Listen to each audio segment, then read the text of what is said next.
Today I'm going to be showing you guys how to tame Gara, the spirit beast in Warlords of Draenor. Your first step is to head over here to the burial grounds in Shadowmoon Valley and go south. The tombstone that she's at, or the gravesite rather, is directly south of the burial fields. Talking to her usually brings up an extra dialogue as BM, but since I've done it already, it won't show. You click that and then it's on to the next step. From where you met Gara, you're going to want to go north to the northernmost part of the burial fields, where you'll find Mother Om'ra, an elite that's being casted on by a bunch of Shadowmoon Darkcasters. Killing her drops shadow berries, which you're going to use on Gara to bring up a new dialogue option. You don't eat them, just make sure to talk to her with them in your inventory.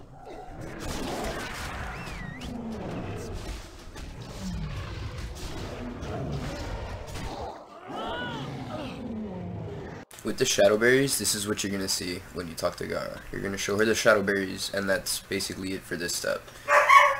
This next part is definitely the most annoying, because it requires you to go all around Draenor in order to create a crude effigy. And to do that, you're going to have to get the pieces from a bunch of different mobs all around the world. So to start off, you're going to want to head to Gorgrond. When you get to Gorgrond, you're going to want to head here to Crushfang's End, which is right next to Breaker's Crown and north of Beastwatch, and you're going to want to kill one of these Drywind Bone Pickers, because they drop the next piece. That crude effigy, this one right here, that's what you need to continue on with this quest. If you look at the crude effigy, it tells you what pieces you're going to need to craft it. 2 of the pieces are in Frostfire Ridge, 1 piece is in Spires of Eric, 1 piece is in Talador, and 1 piece is in the ground. So, we're going to start off in Frostfire Ridge to get the 2 pieces from there. When you get to Frostfire Ridge, your first stop should be Gromgar, which is in the southeast part of the map, right here. Go inside and look for a Thunderlord Giant Slayer, which looks like the guy I just killed, and get the Ancient Bone. That's the first piece of the crude effigy. Your next stop in Frostfire Ridge is the Icegar Boneyard in the northwestern part of the map. You're going to want to look for a Necrophyte because they drop the torn cloth that's part of the crude effigy.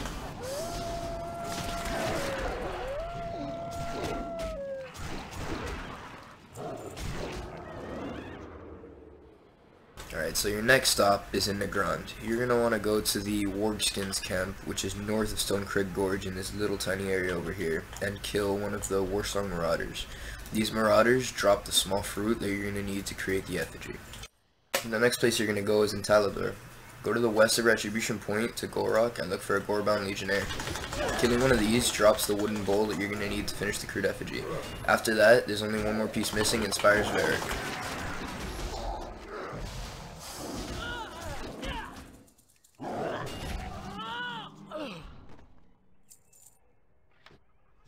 Your next stop is in the eastern part of Spires of Eric in Sethic Hollow.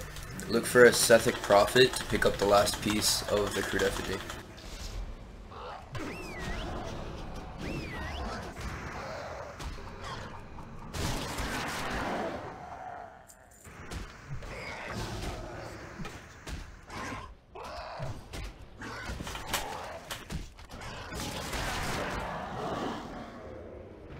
While you're in Sethic Hollow, I recommend heading up and grabbing this flight point right here at Akita's Hovel, because that spot's going to become important later on, and this is the only way to get there, through Spires of Eric.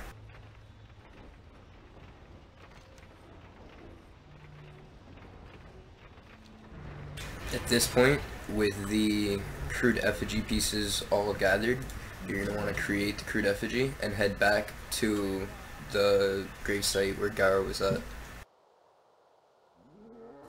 When you get back to the gravesite that Gara was at, you're going to realize that there's a disturbed grave that wasn't there before. You're going to walk up to it and place the spirit effigy. I'm not going to show the event that happens when you do that, mainly because I don't want to give away too many spoilers, but I will continue with the guide after that point.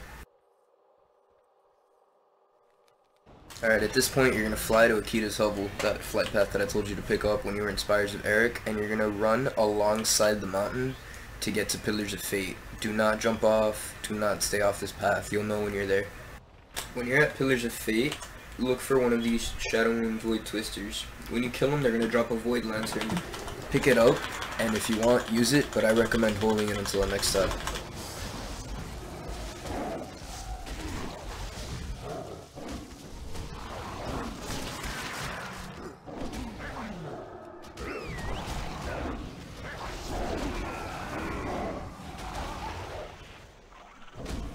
After getting the lantern, you're going to want to head here to Great Tree Valundria, which is in front of Temple of Karabor. And with the buff activated, you're going to see a dagger stabbed into the tree. You click on the dagger and it fades you into the Void Realm. You're going to kill Void Walkers until you find Zan, Lord of Glass, which is this guy right here. Killing him makes it so you can tame Gara.